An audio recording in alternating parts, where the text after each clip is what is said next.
Hi YouTube. I made a couple of videos earlier this week about a video that Brett Keane had uploaded in which he termed something he calls atheistic Satanism. And this is going to be another one. It's not because that video really deserves any kind of a response. It's a silly video. It's full of terrible argumentation and a bunch of straw man arguments and generalizations and all kinds of terrible stuff. However, there is another sentiment that I wanted to address that he touches on in the video that I hear across the spectrum, not just in the great debate community, but all over the place in my daily life, on YouTube, etc., etc. And that's this notion of pointing out selfish behavior in other people. And so he makes mention of naturalism that atheists would point to, and how there are things there that quote-unquote benefit the species, but really this is just about what benefits them, and that he's identifying this as selfish behavior. And I see this quite often. People will point out to what they would consider to be selfish behavior as though there is such a thing as selfless behavior. I mean, I think that's the hidden undertone to that kind of a statement, right? That if I'm pointing out that you're being selfish, by default I'm sort of suggesting that I'm not, and that I am selfless. Now, there are certainly behaviors and ideas and concepts that are beneficial to a broader range of people than just oneself, and there are others that may just benefit the one person who's involved. But either way, whatever it is you're choosing is a selfish behavior. I mean, that's really what I want to point out here. I totally reject the notion of selflessness. Because you could sort of bring to me any occupation, any activity, any act, any thought process, and I can show you how it's selfish. And there's nothing wrong with that. I think, obviously, that this is what we deem to be virtuous is when people's sort of selfish desires also encompass a broader range of people. Also, it's understandable that people would place a high value on someone that would do a bunch of charity work in sub-Saharan Africa at personal risk and things like that. That's great. This is a behavior that benefits more than just that person. But to suggest that it is selfless is, to me, just missing the mark. And this goes on to other things as well. The so-called noble professions.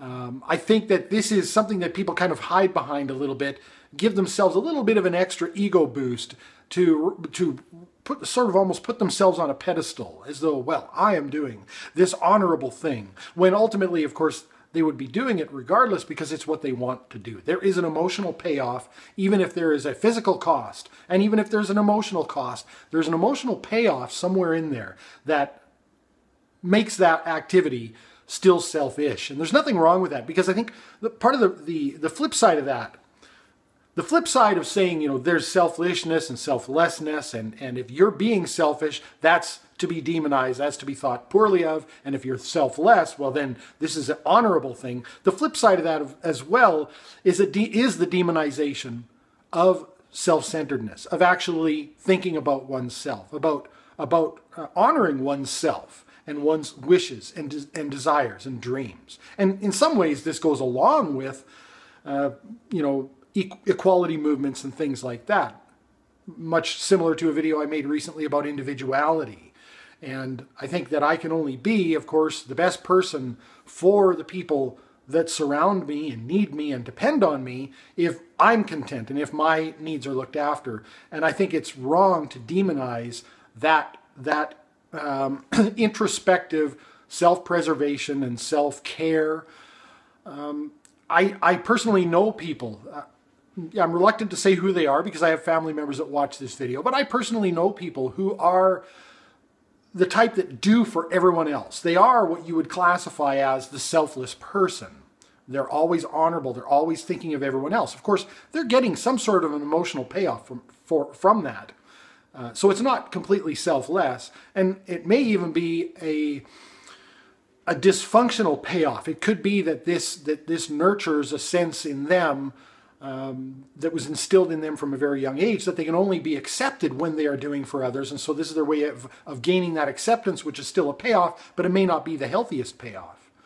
And these people are generally in the quiet moments, quite unhappy and can lead to depression and many other things. So I think it's dangerous to demonize selfish behavior because as far as I'm concerned, it's all selfish behavior. And when someone points to another person's behavior, especially in this poor argumentation style, straw man argument, sort of ignoring all the good that naturalists, people who believe in naturalism actually do for others, I think it's not even a sophist argument. I think it's just downright fraud. I think it's meant to silence. I think it's meant to stifle discourse because it's, being called selfish is one of those labels that as soon as it's put on you, unless you're a person of very strong internal character, you tend to recede into yourself rather than, forcefully make your point and maybe challenge the other person on their assertions that you're the selfish one, and by default, of course, they would be the selfless one. And this extends to Brett Keane and G-Man and all the other Christians who would declare that even defying or denying the existence of God is somehow selfish, and that you don't want to subject and submit yourself to the will of God because you're selfish. Submitting yourself to the will of God and believing and doing all the right things to get yourself entry into heaven is all completely selfish. And that's that. Thanks for watching.